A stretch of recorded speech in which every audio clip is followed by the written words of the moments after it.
in the past week, he also finds it really important to ask the question, where are you experiencing excitement or energy or passion in your life? That's good. What's motivating you right now? What's driving you? Where are you finding the energy to continue to keep going, right? And this is the reality, is all of those high dopamine activities, again, porn being the one that we talk most about, isn't the root problem, right? It's the solution we've found to an unmet need. Right. And true healing comes from rebuilding your life from the inside out, right? And so we first do have to start by asking, what am I avoiding? What emotions am I afraid to feel and sit with? We talked before about learning to be patient and fully present to what we're feeling and experiencing. And what life are you building that you rather escape from, or that you'd like to be easy? And then the flip side of it is where is the passion? What is driving you? And it's hard to feel that, frankly, when you are in a highly pleasure-seeking life state. Yep. Right? If it's really only geared, you should expect that these other things won't feel very motivating or pleasurable, or you won't feel very passionate about them. Well, it's not that thing's problem, right? It's like the guy who's been in a work for 2 years and he's like, well, this sucks. I'm burnt out. I want to go do something different. Okay, well, that might be true. It might also be the case that your reward system is more focused on getting its reward from these 3 places than it is from here. And you'll never know whether this is genuinely rewarding behavior that you really do love and enjoy. Then if you remove these other things and give yourself time, 30, 60, 90 days, to be able to start to experience the reward in real life, right?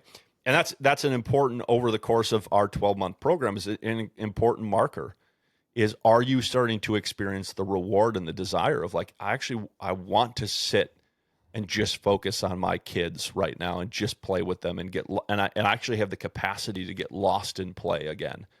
And it's been a long time since I did that, right? Or conversation with my wife. I can have a conversation with my wife for 2 hours and not look at my phone once. I don't remember the last time I did that, right? Or work.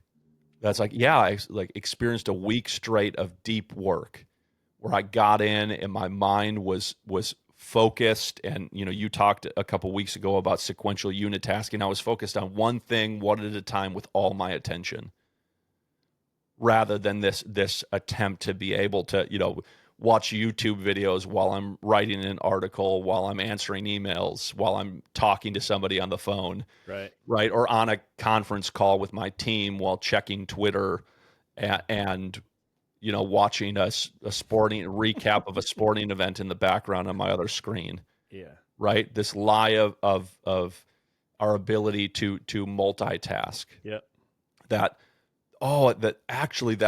That sequential unit tasking is incredibly rewarding behavior, and it makes me want to do it again.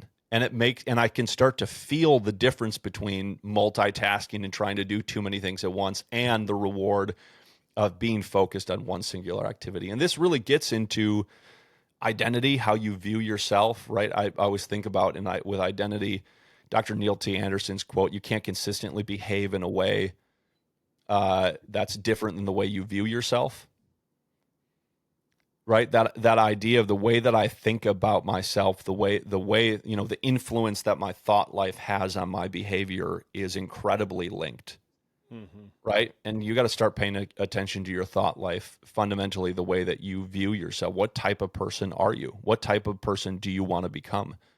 What type of person are you becoming? That's why, in the Kingmakers community, we have guys spend a full day, at least an 8-hour day, if not longer, of a guy writing his life plan. And that portion of the life plan is all on identity and then vision of, what do I want at the end of my life to be true about my life?